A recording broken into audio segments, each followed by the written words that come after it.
گزشتہ ہفتے کے کچھ ایام ارض مقدسہ سرزمین انبیاء شام، جس کا موجودہ نام سیریا ہے، وہاں گزارنے کا موقع اور شرف حاصل ہوا۔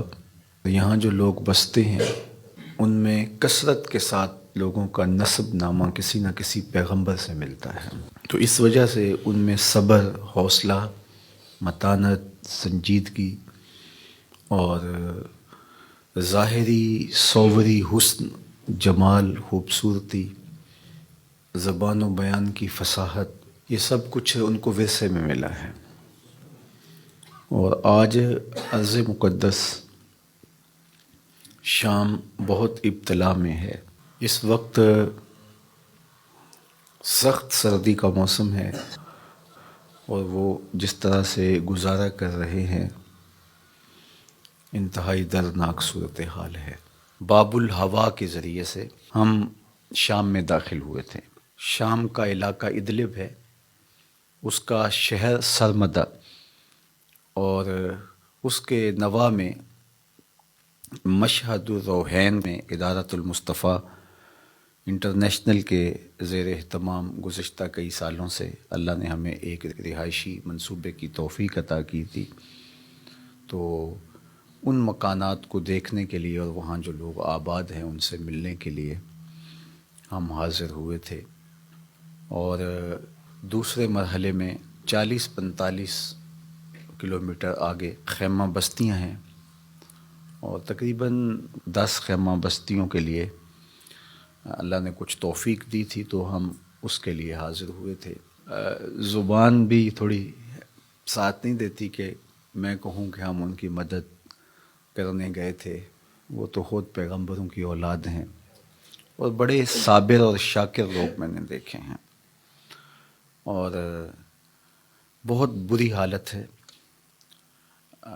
دلدل بنی ہے زمین میں بارشوں کی وجہ سے، بعض علاقوں پہ برف باری ہو رہی ہے، اور تا حد نظر خیمے ہی خیمے ہیں جہاں انسانیت سسک رہی ہے۔ کچھ خیمے ہیں وہاں صرف بچے ہیں،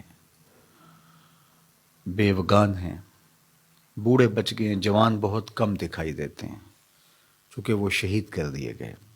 ایسے کئی بچوں سے ہمیں ملے کہ جن کے خاندان کا کوئی فرد بھی زندہ نہیں تھا۔ کئی بچے ایسے بھی ہم نے دیکھے کہ جنہوں نے اپنے ماں باپ کو اپنی آنکھوں کے سامنے شہید ہوتے دیکھا تھا، اور کچھ بچے ہیں کہ وہ دیواروں کی طرف مسلسل دیکھے جا رہے ہیں۔ تو یہ ایک عجیب سی درد کی کیفیت ہے۔ وہ کوئی مفلوق الحال نہیں تھے، اچھے گھروں کے بچے تھے، ماں باپ ان کا لاڈ دیکھتے تھے، ان کا پیار دیکھتے تھے، اور آج وہ خیموں میں پڑے ہوئے ایک ایک لقمے کے لیے ترس رہے ہیں۔ کچھ بچے تو مجھے بھولتے نہیں ہیں۔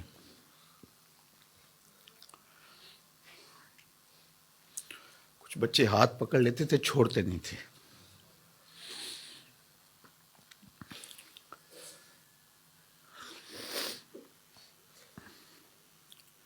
دکھاں دے گل ٹلیاں بنو، دکھاں دے گل ٹلیاں بنو، چپ چپیتے آ جاندے نے، ساری وسطی ٹا جاندے نے۔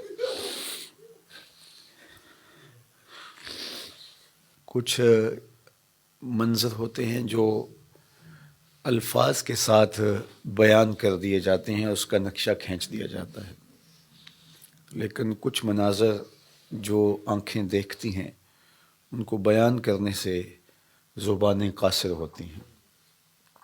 تو اب میں آپ سے جب کہ ہم کلام ہو رہا ہوں تو میری روح بھی ان خیموں کے بیچوں بیچ کہیں بھٹک رہی ہے، اور میرے خیال بھی وہیں ان بچوں کے ساتھ جڑے ہوئے ہیں، اور میں بات آپ سے کر رہا ہوں، اور میری تمام تر توجہات اور میری تمام، کیا میں کہوں، میرے پاس لفظ ہی نہیں ہیں کہ میں ان کے درد کی تصویر کھینچ کے آپ کے سامنے رکھ سکوں۔